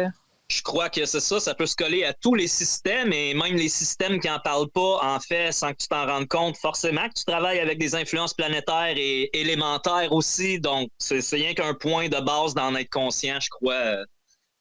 En tout cas, moi, clairement, comme je dis, ça m'aurait aidé dans le début de ma pratique de porter un petit peu plus attention puis de me rendre compte à quel point que c'est quelque chose de merveilleux rendu là. En même temps, au début, c'est pas quelque chose qui t'a attiré puis t'a mis de côté. Est-ce que ça faisait peut-être partie un peu de ton chemin de devoir skipper ça pour te rendre compte que c'était la base finalement? Probablement, forcément, probablement. Ça a dû m'apporter d'autres épreuves à d'autres niveaux qui m'ont ramené à ce fondement-là. Ouais, moi, c'est quelque chose qui m'a souvent revenu un peu en pleine face en tant que pratiquante ou que ce soit, même dans n'importe quelle sphère de ma vie, des fois, de me dire, ah, ça, jamais. Puis finalement, ça nous revient dans le détour comme une évidence, puis de faire comme, ouais, finalement. Tu sais. On avait un excellent exemple avec les signes du zodiaque, là, puis qu'on voit dans le journal de Montréal pour finalement s'apercevoir que ça peut aller beaucoup plus loin que ça. Ben oui, comme tu sais, c'est ça, moi, ça l'influence même, ça l'influence mes récoltes au niveau de certaines parties de travaux, etc. J'aurais jamais pensé regarder le zodiaque de cette façon-là, au niveau de la nature carrément, mais oui. Oui, tout à fait. Puis, fait que sinon, qu'est-ce que tu as fait dans ton début de pratique si tu as skippé toutes ces choses-là? Est-ce que tu t'es tourné plus vers des rites qui étaient déjà préétablis, avec déjà des choses à faire que tu faisais plus suivre? Oui, forcément. Puis j'ai toujours aimé... j'ai toujours eu une envie de collectivité, etc. Fait que de logique, j'avais envie de me sentir rattaché à un certain mouvement à mon départ. Fait que j'ai suivi des rites qui étaient déjà établis, etc. Mes premiers rituels étaient de la Chaos Magic. J'ai toujours été quelqu'un d'éclectique, fait que j'ai toujours fait plusieurs études de plusieurs voies en même temps. Mais ne sachant pas comment commencer au laboratoire, je me suis dit je vais développer mon côté de magie opérationnelle avant d'être capable de travailler de façon alchimique comme je le désirais. OK. Et puis dans la Chaos Magic, est-ce qu'on pourrait dire que tu as tenté ou que tu as peut-être adhéré? Est-ce qu'on appellerait ça un coven aussi ou Non, à ce moment-là, rapidement, moi, j'ai parti mon coven de mon côté, mais j'ai pas adhéré à d'ordre qui était en dehors du pays ou etc. Là. OK. Puis je suis curieuse, est-ce qu'elle existe au Québec? Des courants de Chaos Magic, personnellement, je n'en connais pas au Québec en tant que corde directement. OK, OK. Oh, Peut-être qu'il existe de petits regroupements inconnus, là, mais au Québec, non. Puis sinon, le grand regroupement s'appelle les Illuminate of Thanateros, qui est un mélange de Thanatos et Eros, les deux forces contraires en tant que telles. Puis j'ai jamais entendu parler de ça ici au Québec. OK. Puis, si tu n'as pas envie de répondre, ne réponds pas, mais je me demandais vers quel âge que tu as comme mis un pied dans ce genre de croyances ou de pratiques-là? En fait, la spiritualité est arrivée très tôt dans ma vie, mais j'ai toujours voulu comprendre comme il faut les racines des choses avant d'opérer dans des rituels. Fait que pour moi, s'il y avait un symbole que je comprenais pas ou quoi que ce soit, je me disais non. Fait que j'ai attendu beaucoup d'années avant de faire des rituels à proprement dit. Tu sais, là, je parle pas d'expérience de Ouija ou de choses comme ça. Ça, c'est arrivé dans mon adolescence. Mais au niveau opératif rituel bien sérieux, je devais avoir 28-29 ans environ. OK. Puis, pour arriver à l'alchimie, c'est après ça ou c'est dans ces âges-là aussi? C'est dans ces âges-là aussi, en fait. C'est tout arrivé en même temps. Je considère que pour chaque voie, en quelque part, on décide pas vraiment. Hein? On balbutine dans nos débuts. Puis en fait, est-ce que c'est nous qui trouvons notre voie ou est-ce que c'est notre voie qui nous trouve? Je me suis toujours posé cette question-là. J'ai toujours eu le sentiment que c'était la voix qui m'avait trouvé plus que moi qui l'avais trouvé en quelque part. Moi, je pense que c'est comme un peu des deux. C'est comme tu arrives face à face avec cette voix-là, puis c'est comme, tu sais, tu la reconnais et elle te reconnaît. T'sais. C'est exactement ce que j'allais dire. Je pense qu'il y a une reconnaissance au travers de ça. Mutuelle. Oui, dans mes débuts, en fait, je suis tombé à proprement dit dans l'hermétisme. Parce que, encore une fois, je savais que je comprenais pas tout. Fait que ça a pris des années d'études de l'hermétisme et de certains trucs d'alchimie. Parce que l'hermétisme est vraiment comme la voie spirituelle de l'alchimie. Maintenant, les gens divisent ça, puis vont lire des livres de pratiques laboratoire en voyant ça comme juste spirituel. Mais c'est ça. De base, le côté spirituel de l'alchimie se trouve dans l'hermétisme. Okay. Fait que ça a été mes premières études. OK. Oui, forcément, on veut commencer par comprendre, puis à un moment donné, ben, tu peux avoir envie de mettre les mains pour vrai dans une vraie pratique, d'établir un vrai laboratoire. Là. De mettre les mains à la pâte. L'alchimie est une voie un peu spéciale pour ça parce que sans aide, c'est vraiment dur de commencer par soi-même. Même encore à notre époque, pour être franc même, il y a beaucoup d'ouvrages qui sont là que pour nous mêler, qui vont détenir quelques points, mais encore là, c'est tellement justement codé, etc., que c'est plus pour nous remuer le cerveau que d'être capable qu'on travaille au laboratoire en tant que tel. Fait que les ouvrages qui vont être clairs pour qu'on puisse commencer sont très, très rares. Généralement, ça prend le coup de pouce de quelqu'un pour nous donner une clé de départ. Qui est aussi pas facile à obtenir, à ce que j'ai pu comprendre. Il y a un aspect de partage en voie orale qui est là dans la tradition depuis toujours puis qui est resté, effectivement. Mais qui n'est pas facile à obtenir quand même. Faut faire un peu ses preuves, je pense. Ben, drôlement, tu vois, moi, j'avais travaillé au côté magique, puis pour être franc, c'est quelqu'un qui m'est tombé du ciel qui m'a donné ma première clé après un rituel. Fait que j'ai toujours eu... j'ai toujours aimé j'ai toujours ça d'un côté romantique en me disant, OK, c'est quand même cocasse, j'ai fait un rituel pour ça, puis une semaine après, quelqu'un tombait du ciel pour me donner la clé qui me manquait pour commencer. Fait que tu vois, tout est lié, hein. Si vraiment on a envie d'aller là, je dis juste ça dans le sens de faut pas dénier justement les pratiques magiques tout court. Moi, je pense que ça m'a aidé à pouvoir commencer la pratique opérative au laboratoire. Ouais. Puis en même temps, c'est ce genre d'alignement-là dans la vie, tu sais, les choses qui arrivent au bon moment qui nous donnent cette impression-là, cette confiance-là de se dire, OK, je fais le pas dans la bonne direction pour moi. Oui, forcément. Forcément. C'est une des beautés, je pense, des rituels. Là, lorsqu'il y a des alignements comme ça qui se produisent, on ne peut que sentir la magie dans ces moments-là. Oui, exactement. Puis en tant que pratiquant, quand on touche à ces espèces de X sur notre sentier de vie, là, où est-ce qu'on voit qu'il y a quelque chose qui converge puis que le moment est comme parfait, je pense que c'est là, en tout cas, moi, c'est là que j'ai ressenti la validation d'être dans la bonne direction, tu sais. Il faut savoir écouter ces moments-là, forcément. Oui, exactement. Mais écoute, c'est super intéressant. Merci beaucoup. Je ne sais pas s'il y avait des questions du côté du public. Je sais qu'il y avait un petit message qu'Anina m'a envoyé. Je vais le lire. Ah, c'est Lysia. Oui, de l'alchimie, c'est vrai. Quelque part, on minimise les effets de la Lune, mais en réalité, elle est la clé de toute chose en ce monde. Tout à fait. Tout à fait.